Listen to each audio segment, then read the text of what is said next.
Նոյեմբերի 18-ին Հայաստանի Հանրապետության ներքին գործերի նախարար Արփինե Սարգսյանի գլխավորած պատվիրակությունն այցելել է Չեխիայի Հանրապետության Օստրավա քաղաքում գտնվող ֆրանսիական IN Group ընկերության արտադրամաս եւ հաստատել նույնականացման քարտի արտաքին տեսքն ու անվտանգային բաղադրիչները։ Քննարկվել են նաեւ անձնագրի տվյալների էջի կառուցվածքին ու դիզայնին վերաբերող մի շարք տեխնիկական հարցեր։ Իրականում բազմաթիվ քննարկումներ են ունեցել, մանրակրկիտ կերպով դիտարկել ենք տարբեր տարբերակներ, որոնք մինչ այս պահը գործընկերների կողմից ներկայացվել են, բայց բնականաբար արտադրամասում պիտի տեսնեինք հենց բուն նկարագրով տպագրված տարբերակը, որպեսզի կարողանայինք վստահ լինել, որ այն նույնականացման քարտն է, որը Հայաստանի Հանրապետությունը ակնկալում է ունենալ եւ տպագրել։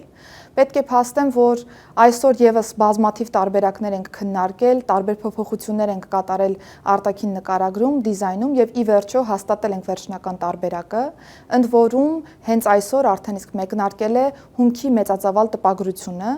Նախարարին է ներկայացվել սահմանների կառավարման էլեկտրոնային համակարգերի մոդեռնիզացիոն ուղղություններն ու տեխնիկական լուծումները, անդրադարձ է կատարվել նաև բիոմետրիկ համակարգի ներդրման ընթացիկ իրավիճակին, զարգացման գործընթացին սպասվող նորարարություններին։ Նախարարը ծանոթացել է ինչպես նույնականացման քարտերի, այնպես էլ անձնագրերի տպագրության բուն գործընթացին, նշելով, որ առաջնահերթություն է կենսաչափական փաստաթղթերի տրամադրման ոլորտում ժամանակակից, անվտանգ եւ քաղաքացիների համար նոր որակի ծառայությունների մատուցումը։ Ներքին գործերի նախարարությունը մասնավոր գործընկերոջ հետ համատեղ գործադրում է առավելագույն ջանք խոստացված ժամկետում 2026 թվականի երկրորդ կիսամյակում կենսաչափական փաստաթղթերի արտադրությունը սկսելու համար։ Հաջորդիվ անդրադառնալու ենք արդեն անձնագրերի արտաքին նկարագրին եւ ի վերջո կարող եմ ասել, որ մենք մեր խոստացած ժամանակահատվածում կկարողանանք մեր քաղաքացիներին մատուցել այս ծառայությունները եւ տրամադրել բիոմետրիկ անձնագրեր եւ նույնականացման քարտեր։ Արփինե Սարգսյանը կարևորել է նաեւ մասնավոր գործընկերոջ հետ համագործակցությունը ինքնության կառավարման ենթակառուցվածքում նորարարական լուծումների ներդրման եւ փաստաթղթային անվտանգության մասով եւ ընդգծել, որ այն էական դեր ունի Եվրոպական միության հետ վիզաների ազատականացման գործընթացում։ IN Group ընկերության արտադրամասի շահագործման ղեկավար Ստանիսլավ Պոսպիշեկը դրական գնահատելով ներքին գործերի նախարարության հետ իրականացված համատեղ աշխատանքը կարևորել է հատկապես արտադրական գործընթացների արդյունավետությունը, բարձր որակային ստանդարտների պահպանումը, անվտանգության ու տեխնիկական պահանջներին հետևելը։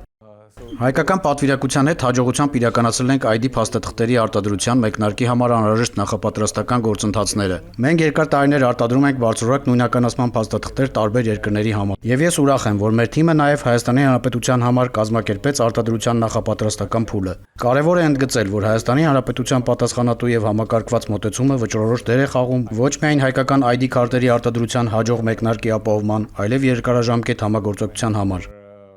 Այցը հերթական անգամ վկայում է ներքին գործերի նախարարության եւ միջազգային գործընկերների արդյունավետ համագործակցության մասին։